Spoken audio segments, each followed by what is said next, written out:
Hi friends, हमारे Gyandeep channel में आप सभी का स्वागत है। आज से देश में भर में छठ का त्यौहार मनाया जा रहा है। तो छठ पूजा में आज षष्ठी तिथि को सूर्यास्त के वक्त डूबते सूर्य को अर्घ दिया जाता है। सूर्य भगवान की पूजा की जाती है। पूजा के बाद छठ पूजा की कथा का पाठ किया जाता है। मान्यता है कि इस कथा का पाठ करने के बाद ही छठ की पूजा संपूर्ण मानी जाती है। आइए जानते हैं छठ पूजा के व्रत संपूर्ण व्रत कथा विस्तार से। श्री जनमेजय ने वैश्यम्पायन से पूछा कि दुरात्मा दुर्योधन आदि द्वारा कपट रूप जुआ से परास्त पांडव लोग वनवास में गए के लिए भेजे गए तो जंगल में जाकर उन्होंने क्या किया। वैशंपायन जी बोले, हे जनमेजय सुनो, वह पांडव के पुत्र पांडव लोग अत्यंत दुख सागर में डूबे हुए वनवास के लिए घोर जंगल में जाकर दुख और चिंता से चिंतित हो वन में रहने लगे। वन के फल फूल खाकर पृथ्वी तल में शयन करते हुए केला और भोजपत्र का वस्त्र पहनकर दुख के दिन काटने लगे। राजकन्या सुख को भोगने वाली पतिव्रता धर्म को पालती हुई गजगामिनी द्रौपदी भी पतियों के साथ वन को गई थी। जिस स्थान में द्रौपदी सहित पांडव लोग थे वहाँ पर वे ब्रह्मवेत्ता तपोरूपी 88,000 मुनि लोग जा पहुँचे। ऋषि को आए हुए जानकर महाराज युधिष्ठिर अत्यंत चिंता से घबरा उठे। अब इन महात्माओं को भोजन के लिए क्या प्रबंध करें। जब युधिष्ठिर को यह चिंता हुई कि भोजनार्थ क्या उद्योग करें तो मुख को चेष्टा मलिन किए स्वामी युधिष्ठिर को देखकर द्रौपदी अत्यंत दुख से व्याकुल हो गई। उसी क्षण द्रौपदी निज पुरोहित महाराज धौम्य को पवित्र आसन पर बैठाकर प्रदक्षिणा पूर्वक नमस्कार करके नेत्रों में आंसू भरकर कुल धर्म रक्षक द्रौपदी प्रेम पूर्वक गदगद वचन में बोली, हे धौम्य, हे धौम्य, हे महाभाग, इन दुखित पांडव पुत्रों को देखो। हे स्वामी, इनके दुख को देखकर क्या आपको हृदय दुखी नहीं होता। दुख नाशार्थ कोई व्रत मुझसे कहिए जिससे इनका कलेश शांत होवे। थोड़े ही उपाय से प्रत्यक्ष महात्म पुण्य को देने वाला व्रत कहिए जिससे हमारे स्वामी पृथ्वी तल में सुखी होवे, जिससे शत्रु का नाश होवे, निज राज लक्ष्मी वापस मिले और इस समय हमारे यहाँ आए ब्राह्मण को दुग्ध पान करने की मिले। हे महाभाग, हे महाभियोग, ऐसा कोई उपाय वर्णन करिए। द्रौपदी की यह वचन सुनकर वैशंपायन जी जनमेजय जी से कहते हैं, हे ब्राह्मण, मैं श्रेष्ठ महाराजा धौम्य जी प्रसन्न होकर मुहूर्त मात्र ध्यान स्थित होकर द्रौपदी से बोले, हे पंचाली पुत्री, एक उत्तम व्रत को सुनो, जिस व्रत को पूर्व समय में नाग कन्या के उपदेश से सुकन्या ने किया था। हे महाभागे, स्त्रियों के साथ तुम अनेक विघ्नों को शांत करने वाले रवि षष्ठी व्रत को करो। द्रौपदी बोली, हे विप्रव, आपका कहाँ हुआ व्रत कैसा है और उसकी विधि क्या है। इस व्रत में किसका पूजन किया जाता है। वह नाग कन्या कौन थी और किस हेतु उसने यह उत्तम व्रत को किया था। हे महाभाग, वह सुकन्या आश्चर्य रूप व्रत को करने वाली कौन थी। शरणागत वत्सल, मेरे इस संशय का आप निवारण कीजिए। इस भांति द्रौपदी के प्रश्नों को सुनकर धौम्य जी बोले, हे देवी, सतयुग में एक संयंती नामक राजा थे जिनके 1000 स्त्रियां थीं, जिनसे एक ही कन्या उत्पन्न हुई थी। उस राजा के कन्या को छोड़कर दूसरी संतान न होने के कारण वह कन्या अति प्रिय थी और वह पिता के घर में वृद्धि को प्राप्त होने लगी।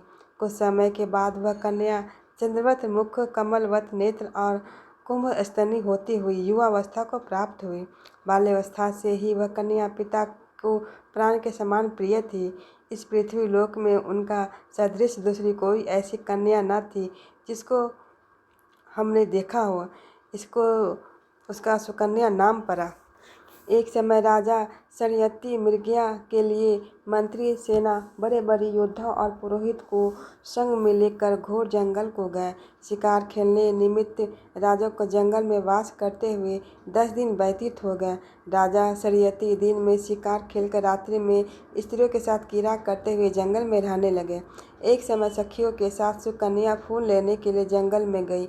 वहाँ पर च्यवन मुनि का स्थान था। सुकन्या मुनि की देह में दीमक लगी देखकर क्या देखती है कि मिट्टी के मध्य में मुनि के दोनों नेत्र जुगुन की भांति चमक रहे हैं। उसने विस्मित होकर उनके दोनों आंखें फोड़ दी। तब मुनि के नेत्रों से रुधिर की धारा बहने लगी और वह चकोराक्षी सुकन्या फूलों को लेकर सखियों के साथ गृह को चली गई। च्यवन मुनि के नेत्र सुकन्या द्वारा जो फोड़ दिए गए, इससे राजा और सेना का मलमूत्र आदि सब बंद हो गया और सभी हाहाकार करने लगे। जब 3 दिन और रात्रि व्यतीत हो गए तो व्याकुल होकर अपने पुरोहित से राजा ने पूछा, हे मुनि सत्तम, किस हेतु हमारा मलमूत्र बंद हो गया, सो आप दिव्य दृष्टि से देखकर कहिए। पुरोहित जी बोले, हे राजन, भार्गववंशी च्यवन नामक एक ऋषि इसी वन में घोर तपस्या कर रहे हैं, जिनके शरीर में दीमक लगकर मांस खा गए हैं तथा हड्डी मात्र मिट्टी से लिपटी है। हे राजन, आपकी कन्या ने अज्ञातवास उन महाराज के दोनों नेत्र कांटों से फोड़ दिया है, जिससे रुधिर बह रहा है। उन्हीं के क्रोध से यह कष्ट उपस्थित हुआ है। सो हे राजन, आप उसको प्रसन्न करिए और अपनी कन्या उन्हें दे दीजिए।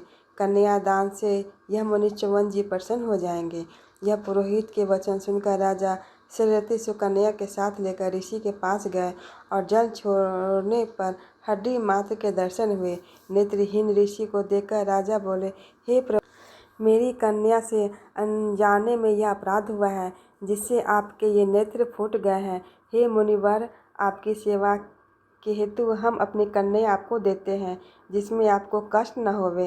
राजा के वचन सुनकर ऋषि जी बड़े प्रसन्न हुए। उसी समय राजा शरीयती ने सुकन्या को ऋषि के लिए दान कर दिया। राजा से कन्या पाकर मुनि अति प्रसन्न हुई और क्रोध शांत हो गया। तब राजा को मलमूत्र हुआ और सेना सहित प्रसन्न चित्त राजा अपने देश को गए। वह सुकन्या नेत्रहीन च्यवन जी की सेवा करने लगी। वह सुकन्या कार्तिक मास में एक दिन जल के हेतु गई। पुष्करनी छोटे तालाब में गई। वहाँ पर उसने एक अनेक आभूषणों से युक्त नाग कन्या को देखा। श्री कश्यप जी के यज्ञ मंडल में सर्प भगवान का पूजन करती हुई नाग कन्या को देखकर सुकन्या धीरे से पास जाकर पूछती है, हे महाभागे, आप क्या करती हो, जिस कारण यहाँ आई हो। सुकन्या के इस वचन को सुनकर नाग कन्या बोली कि हे साध्वी, मैं नाग कन्या हूँ, व्रत धारण कर कश्यप जी के पूजनार्थ यहाँ आई हूँ। सुकन्या बोली, इस व्रत का और पूजा का क्या प्रभाव है, क्या फल है, इससे पूजा की विधि क्या है, किस महीने और किस तिथि को यह उत्तम व्रत किया जाता है। नाग कन्या ने कहा, कार्तिक शुक्ल षष्ठी को सप्तमी युक्त होने पर सब मनोरथ सिद्ध के लिए यह व्रत किया जाता है। व्रती को चाहिए कि पंचमी के दिन नियम से व्रत को धारण करे, सांझ काल में खीर का भोजन करके पृथ्वी पर सोवे, छठ के दिन व्रत रहे, 3 दिन में 4 रंगों से सुशोभित मंडप में सूर्य नारायण का पूजन करें और रात्रि में जागरण करें।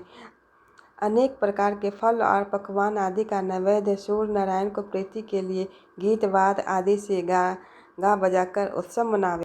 4 रंगों से सुशोभित मंडप में सूर्य नारायण का पूजन करें और रात्रि में जागरण करें। अनेक प्रकार के फल और पकवान आदि का नैवेद्य और सूर्य नारायण के प्रीति के लिए गीत वाद आदि से गा बजाकर उत्सव मनावे। जब तक सूर्य नारायण का दर्शन न होवे तब तक व्रत धारण किए रहें। प्रातःकाल सप्तमी को सूर्य नारायण के दर्शन करके अर्घ्य देवे।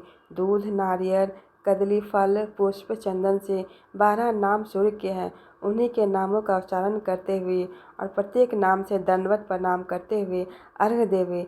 जगत के सविता, जगत के नेत्र, जगत की उत्पत्ति, पालन, नाश के हेतु त्रिगुण रूप श्री त्रिगुणात्मा रूप ब्रह्मा, विष्णु, शिव रूप सूर्य नारायण को नमस्कार है। इस प्रकार इस व्रत के करने से सूर्य नारायण महाघोर कष्ट को दूर करके मनवांछित फल को देते हैं। हे सुव्रते, हमने यह रवि षष्ठी व्रत तुमसे कहा। श्री धौम्य जी ने कहा कि हे द्रौपदी, नाग कन्या के इस वचन को सुनकर सुकन्या ने इस उत्तम व्रत को किया। इसी व्रत के प्रभाव से च्यवन महाराज के नेत्र पुनः पूर्ववत हो गए, ऋषि होकर सुख भोगने लगे। इससे हे पंचाली नंदिनी, तुम भी इस उत्तम व्रत को करो। इस व्रत के प्रभाव से तुम्हारे पति पुनः राज्य लक्ष्मी को पाएंगे और निसंदेह तुम्हारा कल्याण होगा। तब द्रौपदी ने धौम्य महाराज की आज्ञा से यह यथाविधि व्रत किया। तो युधिष्ठिर जी ने अतिथि रूप में आए हुए ब्राह्मण को भोजन देकर प्रणाम किया। वैशंपायन जी ने कहा, हे जन्मेजय, धौम्य जी, इस उत्तम व्रत को जानकर द्रौपदी ने किया और इसी व्रत के प्रभाव से द्रौपदी पांडवों सहित पुनः राजलक्ष्मी को प्राप्त हुई। जो कोई स्त्री इस पुनीत व्रत को करेगी, उसका समस्त पाप नाश होकर सुकन्या के भांति पति सहित सुख को पावेगी। इस व्रत का विधिवत उद्यापन करे, विधि विधान से प्रत्येक वर्ष व्रत करते हुए कथा को सुने, ब्राह्मणों को दक्षिणा देवे, तो उसका मनोरथ सिद्ध होता है। जो कोई भक्ति युक्त इस कथा को सुनता है, उसके पुत्र पौत्र धन संपत्ति तथा अच्छा सुख मिलता है। इस भांति कथा को सुनकर सूर्यनारायण को अर्घ्य देकर नमस्कार करते हुए श्रोता निज निज घर को जावे। यही कथा यही समाप्त होती है। अगर हमारी कथा ये आपको पसंद आई हो तो हमारे चैनल को लाइक, शेयर एंड सब्सक्राइब अवश्य करें।